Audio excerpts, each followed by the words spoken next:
Welcome back, everybody. It's time for another video, and the reason I'm making this video today is I want to talk about this television right here.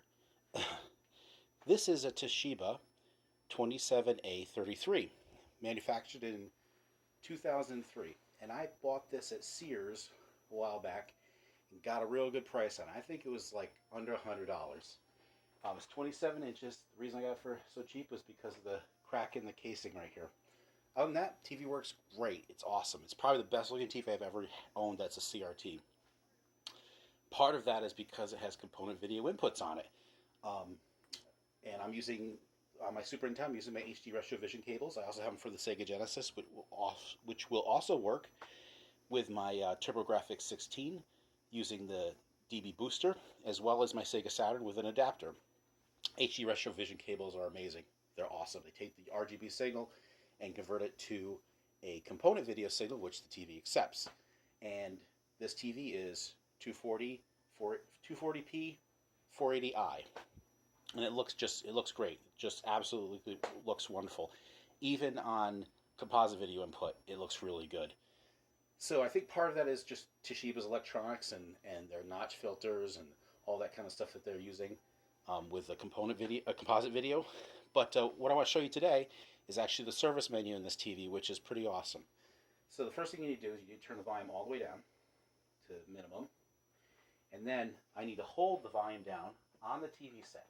At the same time, pressing and holding 9 on the menu, on the remote. This brings up the service menu. This is different than the actual normal menu a user would use. And you can do things that a service technician would do on a television set. This allows you to adjust the positioning of the OSD. We have some other settings here. We have SEP 1. I have to look at the service menu, which I don't have on me right at this moment, but these are the different settings for the SEP 1, SEP 2, SEP 1, level. Again, I don't know what level means.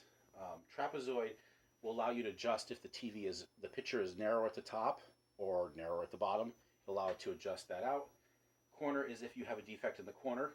I don't know which corner it means, what that setting does. Parabola, if the TV set picture has a curve in the side of it. And then normally the curve goes like this, and you could adjust that out with this. I could show you. I'm not going to do that. I don't know what CRPED, CBPED, CRDL means.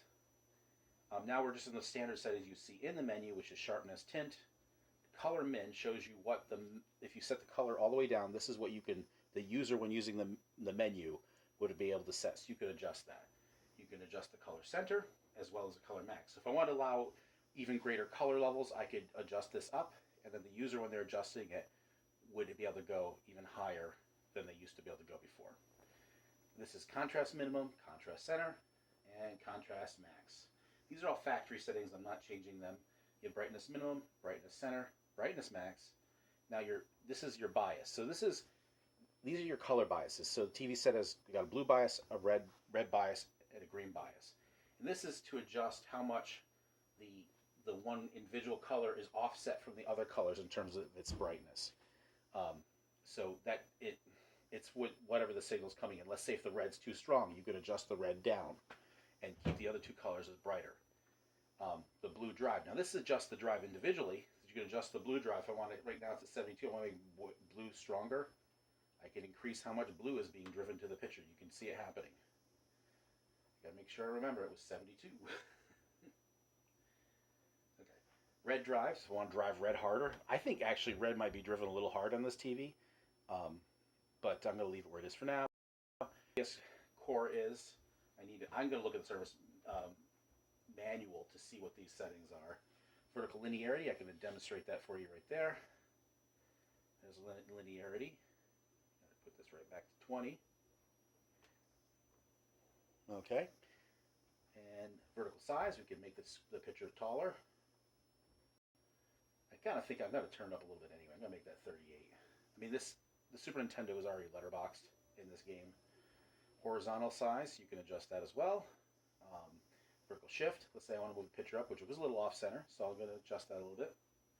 And I don't know what AFC gain is. I think it has to do with how much gain there is on the signal coming in. I'll have to look that one up as well. And then H phase is the phase. It's still how it's locking on the signal. I don't know what the VCO is, but obviously you see it's not syncing in that. And this is to shut off the vertical drive on the image. And we're back at the beginning of the menu. The only things I didn't see that you could be normally set on the television set on the inside would be that you couldn't set in this menu is the focus and the screen. But you can do all the things that would be on the neck board. For example, the H drive, not the H drive, the individual red, green, and blue drives, as well as the bias settings. So that's pretty cool. This TV can be tuned without actually having to open it. Obviously, at some point you have to open a TV setup to make some adjustments to it as a technician. But this TV is awesome.